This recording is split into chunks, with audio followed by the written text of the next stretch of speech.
ও, doctor ব্যানার্জির সাথে আপনার কথা হয়ে গেছে? এই নিন ফর্মটা, ফিল আপ করে দিন, আমরা সিগনেচার করিয়ে নিচ্ছি। হ্যাঁ বলুন। হ্যাঁ হ্যাঁ, আপনাদের পেশেন্ট ঠিক আছে, কোনো অসুবিধা নেই। হ্যাঁ হ্যাঁ, সকালেই ওনাকে ডিসচার্জ করা হবে।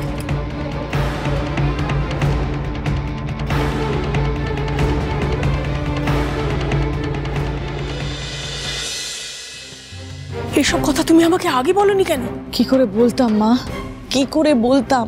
বাড়িতে একটার পর একটা যা ঘটনা ঘটছে, তারপরে আপনাকে তো চেয়েও আমি কিছু বলতে পারিনি। বাড়িতে যাই হয়ে যাক না কেন, বিনয় যেটা করছে সেটা তো ঠিক করছে না। করছে না তো, জানি তো ঠিক করছে না, সেটা আমি বুঝতে পারছি, ওকে তো আমি কিছুতেই বোঝাতে পারছি না মা। কি মুশকিল, বিনয় তো আর এখন ছোট নেই। নিজের ভালো মন্দ যদি এখনো না বুঝতে পারে তাহলে কবে বুঝবে? জানি না মা, জানি না। আচ্ছা, কি যেন নাম বললে বন্ধু? রঘুবীর মা। রঘুবীর? ওই নামে বিনয়ের কোনো বন্ধু আছে বলে তো কখনো শুনিনি। আর সেই জন্যই তো আমি এত ভয় পাচ্ছি মা। যদি ওর ওই বন্ধু ভুল করে অ্যাক্সিডেন্টটা করেই থাকে, তাহলে সেই ব্যাপারটা নিয়ে ওরা পুলিশের কাছে গিয়ে মিটমাট না করে লুকিয়ে রেখেছে কেন বলুন তো? আর ওই ফোন নাম্বারটার কথা তো আমি ছেড়ে দিলাম। না না, ব্যাপারটা আমার ঠিক ভালো ঠেকছে না।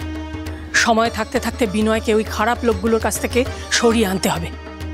বৌমা, তুমি শক্ত হও। হ্যাঁ মা, এবার আমি শেষ দেখেই ছাড়বো। ও আর যা খুশি তাই করতে পারবে না। আর তাছাড়া শুধু তো ওর আর আমার জীবনটা এই ঘটনাটার সঙ্গে জড়িয়ে নেই, আমার মনির জীবনটাও জড়িয়ে আছে মা। ঠিক বলেছ, ব্যাপারটাকে হালকাভাবে দেখলে চলবে না। আচ্ছা, বিনয় এখন কোথায়? জানি না মা, ও কোথায়। বাড়ির এরকম একটা পরিস্থিতি, আমরা সবাই এত টেনশনের মধ্যে রয়েছি, ও কোথায় আছে কি করছে কিচ্ছু জানি না মা। মা আমার খুব ভয় করছে মা। ভয় পেও না বৌমা, একদম ভয় পেও না, আমি তোমার সঙ্গে আছি। মা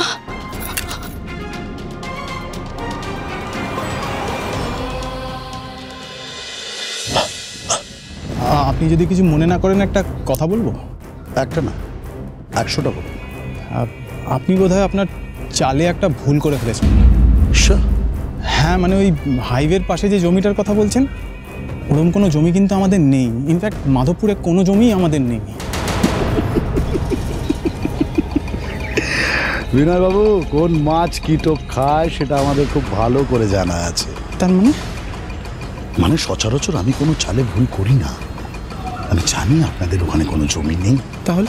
আর এটাও জানি যে আপনি সেই লোক যে আমাকে জমিটা পাইয়ে দিতে পারে। আমি কিন্তু কিভাবে?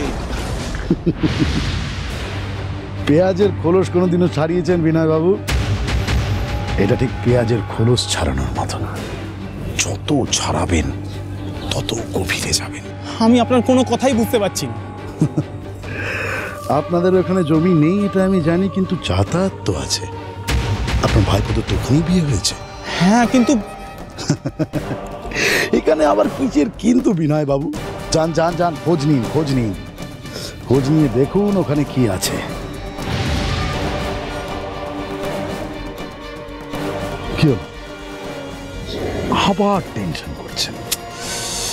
একদম টেনশন করবেন না বিনয় বাবু, শুধু মাথায় ঢুকিয়ে নিন যে ওই জমিটা আমাদের চাই, আর সেটা আপনি আমাদের জন্য ব্যবস্থা করে দেবেন। দাদা ওখানে শপিং মল, একটা বিশাল বড় হোটেল খুলবে। দেখুন, আমি আমার কথা এখনো শেষ হয়নি বিনয়বাবু। আমাদের সব বাজে গুণ থাকতে পারে, কিন্তু তার মধ্যে একটা ভালো গুণও আছে বিনয়। আমরা কাউকে না দিয়ে কিছু খাই না, বলা যায় না। আপনি হয়তো দেখলেন কোনো এক সময় আপনি এসএস মাল্টিন্যাশনাল কোম্পানির পার্টনার হয়ে গেলেন। এসএস মাল্টিন্যাশনাল কোম্পানির পার্টনার? অবাক হচ্ছেন বিনয়বাবু? হ্যাঁ,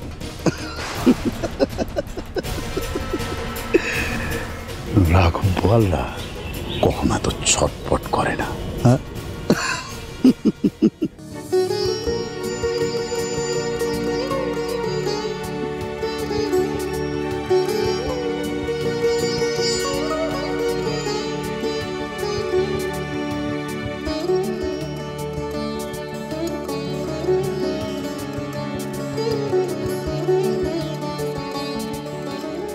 ওনার চোখ ফেরানোর জন্য একটা কাজ তো হলো, আরেকটা বাকি।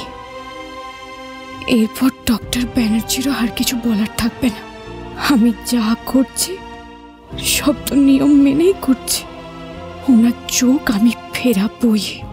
আপনার হয়ে গেছে, আপনি এখন আসতে পারেন। আমাকে পেনটা আরেকবার দেবেন? এই নিন।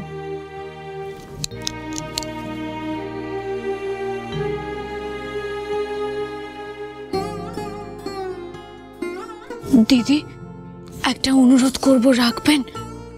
ডক্টর ব্যানার্জিকে এটা একটু দিয়ে দেবেন, বলবেন খুব জরুরি।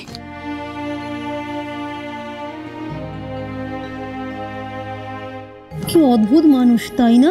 হ্যাঁ, ঠিকই বলেছিস। তুই দাঁড়া, আমি এটা একটু ডক্টর ব্যানার্জিকে দিয়ে আসি। হ্যাঁ হ্যাঁ, তুই তো আজকাল আর কোনো কথাই আমার শুনিস না, নিজেই ডাক্তার হয়ে গেছিস। আরে ওষুধগুলো দেওয়া হয়েছে টাইমলি খাওয়ার জন্য, সাজিয়ে রাখার জন্য নয়। হ্যাঁ ঠিক আছে ঠিক আছে, আমি এখন রাখছি। হ্যাঁ হ্যাঁ, আরে হ্যাঁ তুই চিন্তা করিস না, আমি খেয়ে নেবো। Okay bye.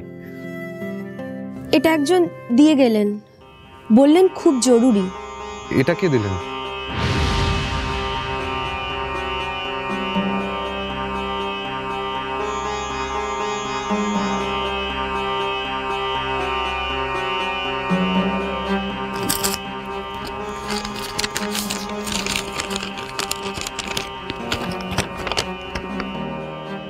আপনি যে আপনার অমূল্য সময় নষ্ট করে আমার লেখা চিঠিটা পড়ছেন, তার জন্য আপনাকে অসংখ্য ধন্যবাদ ডাক্তারবাবু। অনেক ভেবে চিন্তে আমার নিজের চোখ ওনাকে দেওয়ার সিদ্ধান্তটা আমি নিয়েই ফেললাম ডাক্তারবাবু। এছাড়া আমার কাছে আর কোনো রাস্তা ছিল না। আমার জীবনের থেকেও আমার স্বামীর জীবনের দাম আমার কাছে অনেক মূল্যবান ডাক্তারবাবু। তবে আপনি কোনো চিন্তা করবেন না, আমি আপনার কথা মতো নিয়মের বাইরে কিন্তু যাইনি ডাক্তারবাবু। আমি জীবিত অবস্থায় ডোনারের ফর্ম ভর্তি করে এসেছি হাসপাতালে, যাতে আমার মৃত্যুর পর আমার চোখ নিতে আপনার কোনো অসুবিধা না হয়।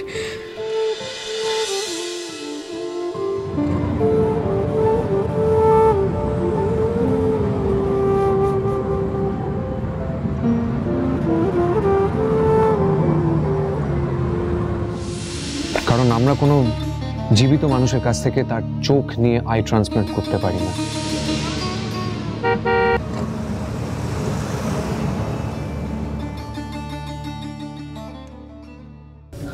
আপনি এইটুকু সময়ে যেভাবে ওনার চিকিৎসা নিয়ে সহযোগিতা করেছেন, তার জন্য আমি আপনার কাছে কৃতজ্ঞ।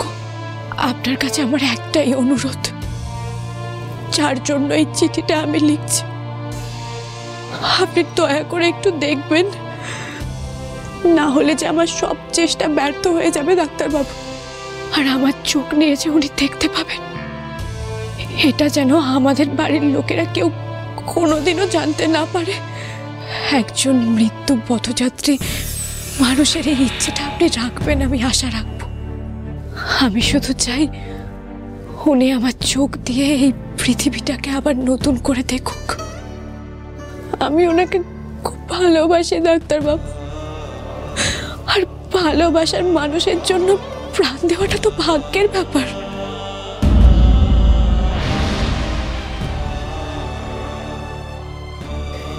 এই পৃথিবীতে জীবন সঙ্গী হিসাবে একজন ভালো মানুষ পাওয়ার ভাগ্য কজনের হয় বলুন তো?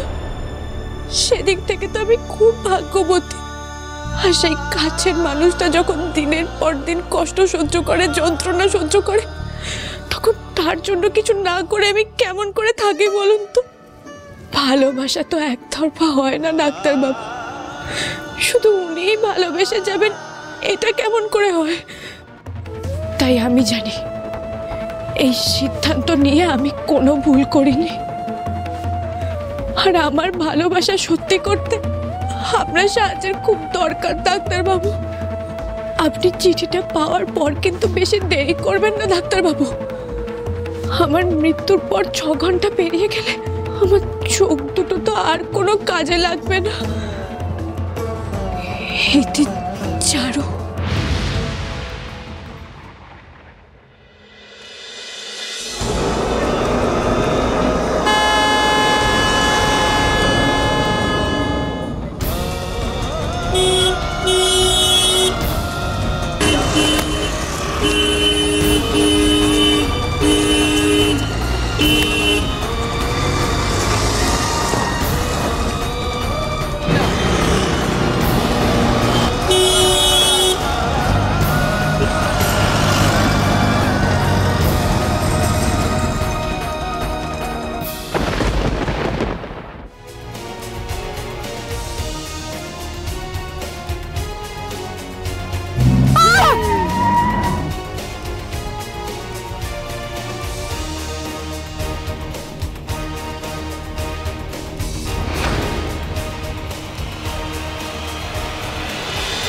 ঝিঝির বাতি